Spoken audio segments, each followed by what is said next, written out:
Vous savez, le panafricanisme, à l'origine, luttait d'abord contre le racisme et pour mobiliser ensemble les peuples d'Afrique et de la diaspora contre le racisme et pour l'indépendance des pays africains. Mais aujourd'hui, le panafricanisme va au-delà de ça.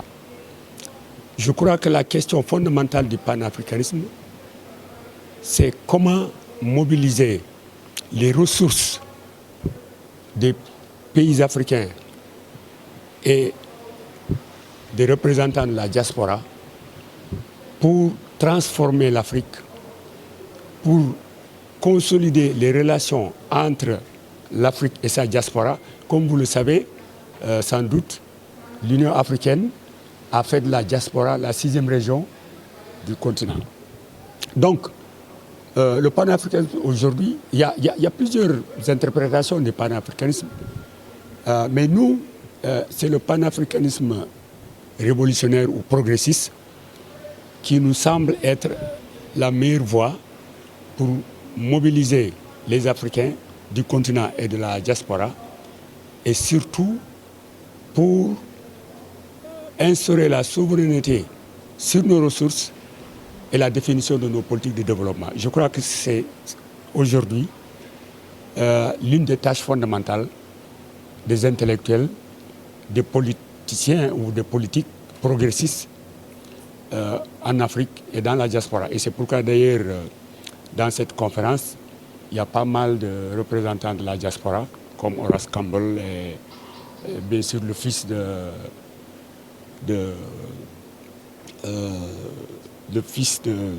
comment il s'appelle?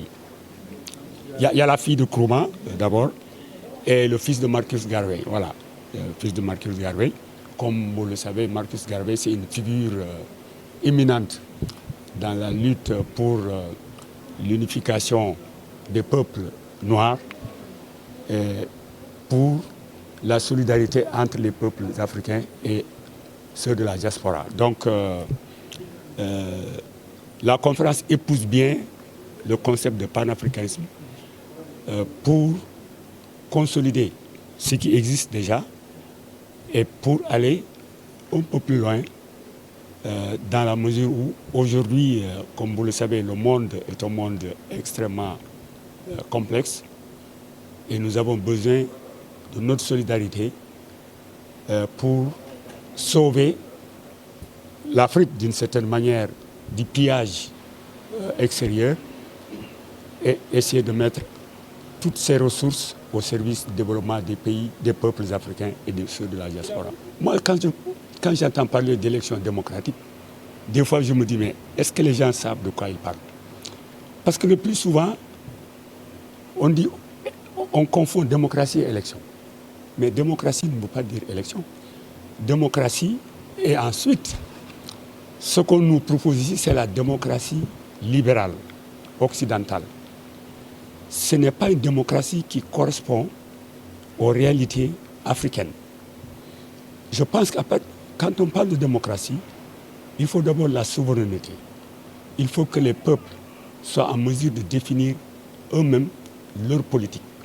Mais si vous le constatez vous-même, quand nous organisons nos élections ici, c'est l'Union européenne qui envoie des observateurs, ce sont les Américains qui envoient des observateurs, et c'est eux qui disent, voilà, vos élections sont correctes ou ne sont pas correctes. Au nom de quoi? Alors, donc, Ndongo, mon ami Sam Ndongo, c'est là qui a beaucoup travaillé sur cette question, a démontré tout à l'heure dans son intervention que dans la Constitution américaine, il n'y a pas le mot démocratie. Et pourtant, c'est l'exemple qu'on montre comme pays démocratique. Ils ont élu un néo-nazi, le Hitler du XXIe siècle. Moi, je l'appelle Trump, le Hitler du XXIe siècle. Vous savez, tout ce que Trump a fait pour déstabiliser les institutions de son pays, mais malgré tout, il a été élu. Si on appelle ça démocratie, moi, je n'en veux pas.